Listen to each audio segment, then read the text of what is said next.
Yama, I'm Jack. I hope you had a great holiday, and to welcome you back, we have a very special episode of BTN that's all about the big event that's happening this weekend, the election.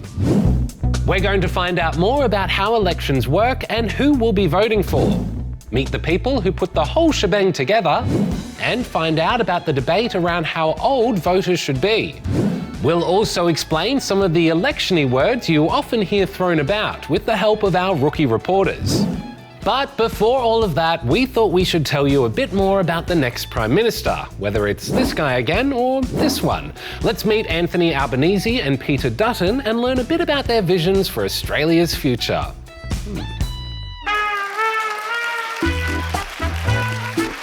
All right, I hope you're ready because it's time to... Meet the leaders of Australia's major political parties! Let's see who's behind door number 1.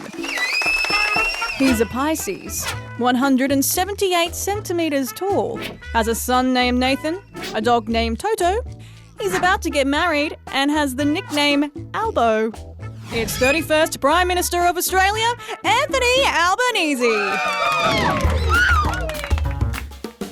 Yep, you have probably seen a lot of Mr. Albanese over the past 3 years. After he was elected in 2022 as Australia's Prime Minister. I mean, he's even been on BTN. That's Anthony Albanese, guest reporter for Behind the News. Mr. Albanese's story started on the 2nd of March 1963, when he was born. He grew up in Sydney with a single mum and without a lot of money. He was actually the first person in his family to finish high school. He says watching his family struggle inspired him to get involved with politics. When he was 12, he helped to organise a rent strike to stop the government housing he lived in from being sold to developers. 3 years later, he joined the Labor Party when he was just 15. Fast forward to 1996, Mr. Albanese became the federal member for Grayndler, the community where he grew up. Since then, he's held many parliamentary titles, but the most important, Prime Minister of Australia. When you grow up the way that I did with a single mum in public housing, the expectation on your career path is not to rise to the position of Prime Minister. During his time as Prime Minister, he's had some wins and some losses. He campaigned for an Indigenous voice to Parliament, which was unsuccessful, and brought in a law that will ban social media for anyone under 16. This election, he's promised to cut taxes to help out Aussies with the cost of living crisis. He also wants to invest $8.5 billion into boosting Medicare to make most doctor visits free and easier to access, as well as cut uni debt and make TAFE free. He says he also wants to make it easier for people buying their first home by lowering deposits, and invest $1 billion into childcare to build more centres and make them more affordable. Thank you, Anthony Albanese. You can go back behind your door, because now it's time to find out who is behind door number 2. He's a Scorpio, stands at 185 centimetres tall, has 3 kids, Tom, Harry and Rebecca, a dog named Ralph. His great-grandfather was also a politician in Queensland and has no nickname that I know of anyway. It's the leader of the opposition, Peter Dutton! Yep, he's been the leader of the Liberal Party for the past 3 years, but his story starts in Boondall in Brisbane, where he was born on the 18th of November, 1970. We grew up in the suburbs, and it's still a working-class suburb today. I watched my dad work hard as a bricklayer and then a builder. I worked out pretty early on that I wasn't hard enough to mix mud or concrete, mud as they call it. When Mr. Dutton was 18, he joined the Young Liberals. The following year, he ran in his first state election, but he was unsuccessful. Eventually, he joined the Queensland Police, working there for nearly a decade, before starting a successful company with his dad. This all led to his political career, which kicked off again in 2001, when he won the seat of Dixon in Brisbane. Since then, he's held titles such as Health Minister, Home Affairs Minister, Minister for Defence, and since 2022, he's been the leader of the Liberal Party. This election, he's promising $9 billion to boost Medicare, help first homeowners by letting them deduct some of their mortgage from tax, and help with the cost of living crisis by lowering petrol prices by 25 cents. He also plans to build 7 nuclear power stations and boost defence by about $21 billion over the next 5 years. So, now you know who the leaders are. But we'll have to wait and see which one will be the next Prime Minister.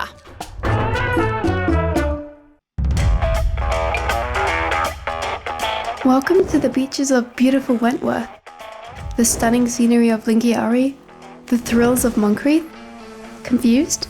You see, when it comes to elections, the names of places where we live, work and play are a bit different, and so is the map. Australia is divided up into electorates. An electorate is a geographical area that's represented by a politician who sits in the House of Representatives, or lower house. Some electorates are really, really big, some are really, really small, some states have heaps and others have less. And that's because electorates are designed to have roughly the same amount of people in each, so that every Australian is equally represented in here. Right now, there are 151 seats in the lower house, representing 151 electorates, but there can be less or more. You see, Australia's population is always changing. People are born and die and arrive and leave and move. So the Electoral Commission has to tweak electorates to keep things fair. Sometimes it moves the boundaries, and sometimes it adds or subtracts whole electorates. This year, New South Wales and Victoria have each lost an electorate, while Western Australia has gained one. That means there'll be one less seat in the lower house, but just as much competition to represent each of these 150 chunks of Australia. As you just heard, we don't vote for the Prime Minister in Australia. We vote for people who represent our electorate in the lower house and our state in the Senate. And the way we vote for them is a little bit different to most democracies in the world, because here in Australia, we have something called preferential voting. Here's Ren to explain what that is. All right, I'm hungry. Yeah, me too. Well, what do we want? Pizza? I literally cannot stop thinking about fried chicken. Wait, yes. I'm vegetarian. Yeah, look, making everyone happy isn't always simple. How about we put it to a vote? So, 1 vote pizza. What did you want? Sushi? And you? Fried chicken. Well, I guess that has the most votes. Yes! Look, that's one way to make a decision, but it doesn't seem like everyone's pleased. These two are pretty cheery. Oh no! But everyone else, well... Can't even eat chicken. Can we please order something else? Well, if you can't have your first choice, what would be your second? Well, you can't really go wrong with pizza. Agreed. Dumplings would be my second choice. All I can think about is fried chicken. Okay, while not everyone is on the same page, things are getting a bit easier. Alad might have been the only one who had pizza as their first choice, but 2 more people made it their second choice, which means pizza would make most people pretty happy. Decision made. Sorry, Theo. Now, if you're thinking, what does any of this have to do with politics? Well, good question. Buckle up. Basically, what just happened here is pretty similar to the way Aussies vote in elections. It's called preferential voting, and like the name suggests, it involves preferences. Instead of just picking the candidate people like the best, Aussie voters give each one a number. 1 for their favourite poly, 2 for their second favourite, 3 for their third favourite, and so on. To get a better picture, let's pretend these guys are politicians. Now, for any of these very real politicians to win their seat, they have to earn half of the votes plus 1. So if there's, say, 100 voters, they'll need to win 51 votes! Correct. Yes. Now let the fake voting commence. A few moments later. All right, fake votes are in, and after the first count, it looks like Lucas is in the lead. Yeah! But Lucas doesn't have more than half the votes, so we continue. And we eliminate the person with the least amount of votes. Sorry, Theo. But don't worry, your voters still get a say. Wait, how? Preferences. You see, when someone gets knocked out of an election, the vote counters will go back and see what their voters, so in this case Theo's voters, put as their second preference. Then those votes get added to the totals of the remaining candidates. All right, let's check back in. So 2 of Theo's voters put Lucas second, 6 voters put Alan second, and 7 voters put Marianne second, which means, let me do the maths. A lot of boring math later. That's not boring. Alan is now in the lead. Woohoo! But we haven't hit our magic number 51. So we keep going, say goodbye to Marianne, and add up the preferences again. 1 minute, 37 seconds later. And would you look at that? Alan wins with 54 votes! Yes! What do I get? Well, hopefully a better understanding of how preferential voting works. As you can see, preferences play a pretty major role in Aussie elections and can be the difference between winning or losing. But there are a few drawbacks with voting this way. Preferential voting is more complex than other voting systems, and counting all the votes takes extra time and money. Sometimes it can even take days before we know who's won.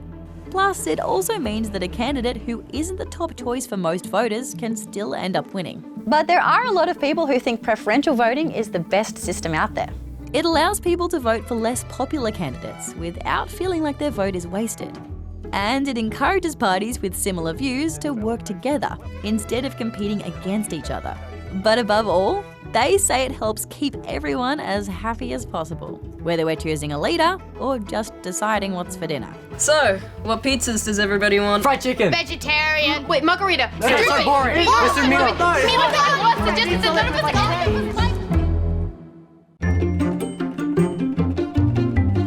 This is the house where decisions are made in Australia, but it's actually not just one house, it's two.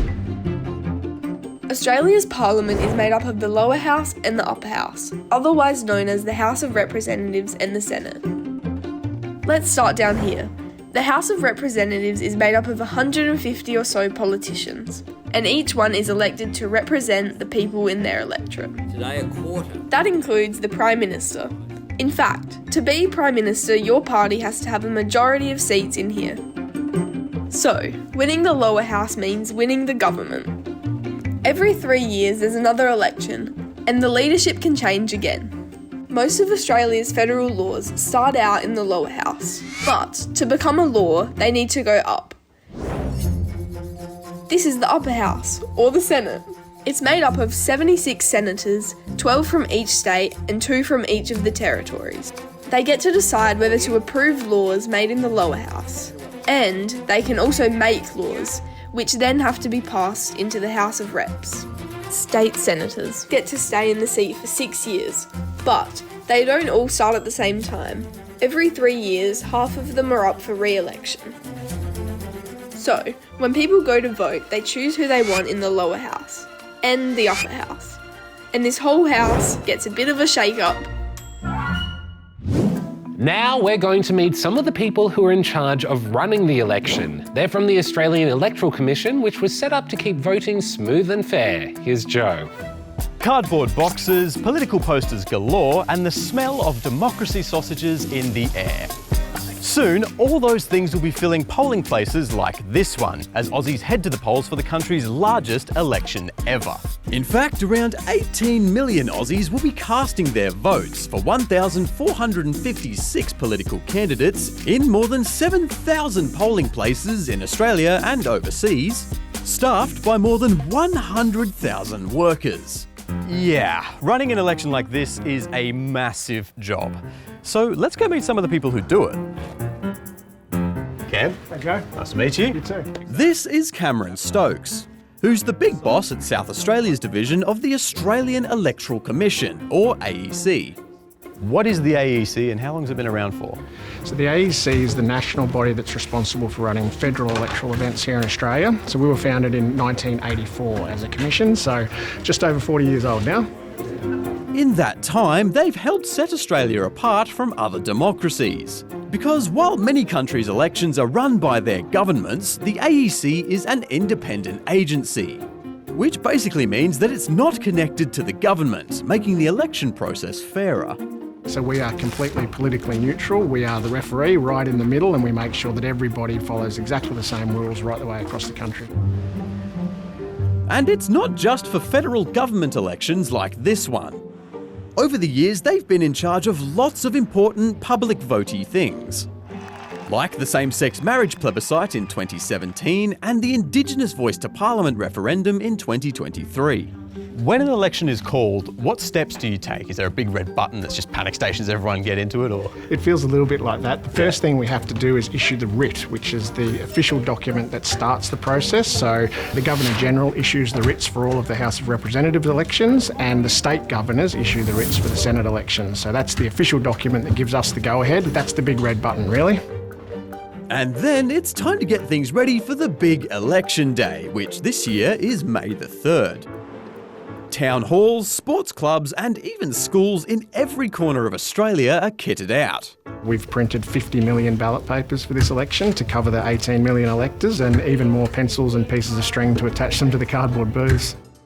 It is the biggest logistical event that the country runs, and getting ballot papers to voters all around the country in the most remote parts of the country is a huge exercise, but also really rewarding to be able to service some of those tiny communities as well.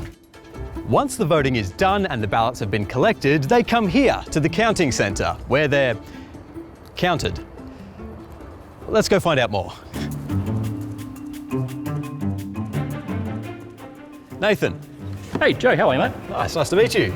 So tell us a bit about where we're standing right now. So we're currently standing at what we call Outpost Centre Netley Hudson. It's one of our counting centres. So here we host 2 of the federal divisions for the upcoming federal election. There are hundreds of these centres across the country, where counting staff have the super important job of counting thousands of ballot papers each. And has anyone ever lost count, and what happens when that happens? I'm sure it's happened several times, but the answer to that is they count again. When the vote count is done, do you have like the inside scoop you know before everyone else who's won? Not quite. So we count the votes, and then what often happens is the media or other people will make assumptions about what the result means. The Liberal Party cannot form government, in my opinion. We will not actually say who the winner of a seat is until it is mathematically certain that it's going to go in that direction. And it won't be until several weeks later that we'll say this is what happened. For me, it's great to see all the plans come together. Our staff have been planning for this election for a long time now. To see it actually come together and to see the public walk into voting centres and be given their ballot papers and vote, it's fantastic to see.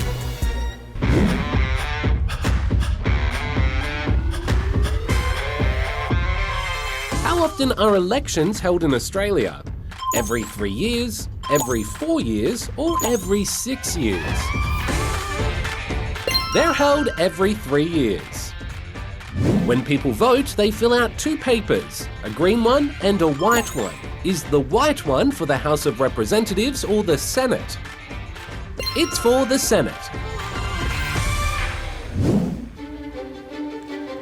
Elections are all about majorities, right? They're designed to keep a majority of people happy. To get elected, a politician needs a majority of the votes. And to form government, a party needs a majority of the seats in the lower house. Simple, right? Well, not always.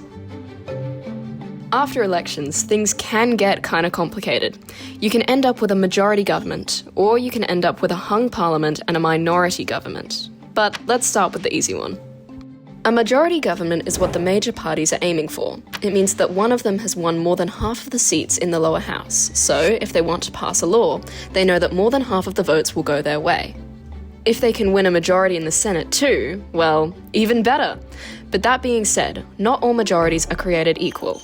A big majority means the government can rest easy, but sometimes they only win by a few seats, so if 1 or 2 politicians have to quit for any reason, they can end up in a sticky situation. And occasionally, no one gets a majority at all. That's known as a hung parliament, and it means no party has won more than half of the seats in the lower house. One might have more than the other, but that's not enough. To form government, they need to team up with minor parties and independents to create a minority government. In minority governments, the smaller parties and independent politicians play a major role in decision-making. Their votes are the ones that keep the government in power. So, a lot of negotiation goes on to keep the governments working for the majority of Australians. We're watching BTN from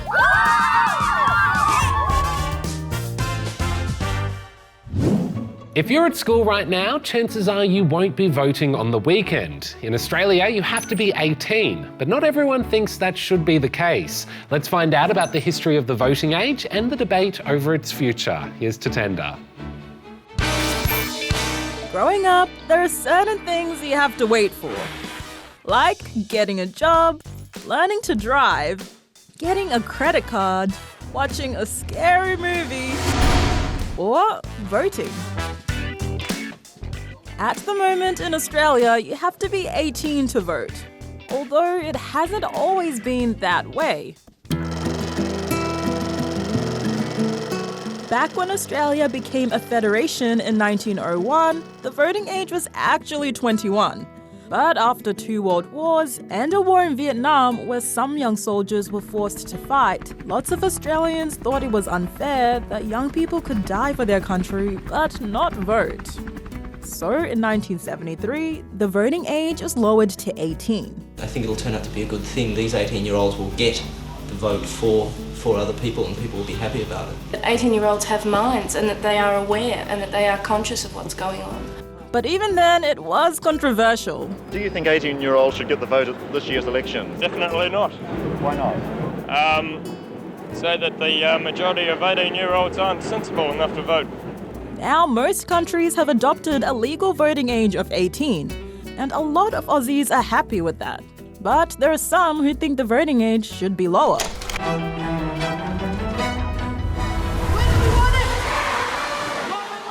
This is Sanya. She's part of Make It 16, a group which wants to lower the voting age to, well, 16, so that young people can have a say on laws and policies that affect them. Historically, young people have always been the face of change. When women were fighting for the right to vote, a lot of those were still young people.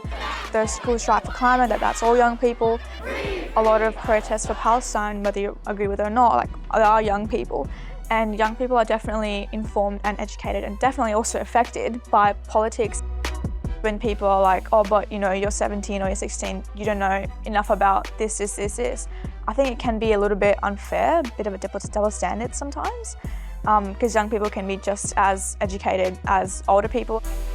She says a lot of decisions made in Parliament now will affect young people the most. We need to have a say in who runs our nation, because we're going to inherit this country and we're going to inherit the systems and the laws as well. And she's not the only one that feels that way. If you're old enough to go out to work, if you're old enough to pay your taxes, then you are entitled to have a say on how your taxes are spent. That's Keir Starmer, the UK Prime Minister, who says he's looking at changing the voting age to 16 as early as next year. Some countries, including Austria, Brazil, and Germany, have already lowered the voting age. And here in Australia, the Greens and some independents support the idea. If we didn't lower the voting age to 16, we would fall behind. In the ever-changing world, we need young people to have a voice, a clear vote, now more than ever. But some disagree. They say when we're teenagers, our brains are still developing and we don't really have a lot of life experience. And while some young people might be ready to make a decision on who gets to run the country, others aren't. Right now, neither of the major parties have any plans to change the voting age. But there are ways for young people to get involved in politics, like contacting their MPs, writing petitions, or taking part in protests while they wait until they're old enough to cast their vote. So, what do you think? You should stay 18, because kids can make silly choices. I think younger people should have a say in it, because it's they're living there too. It gives more people a chance to express their opinions on what should be right. We should get a say in what we want our future to be like, because it's not going to affect them, it's going to affect us. If you end up at a polling station on the weekend, I hope you have fun and get a democracy sausage. BTN Live is also back this week, so if you've still got questions about the election, make sure you join us. I'll see you next week with a new government and a new show. Bye!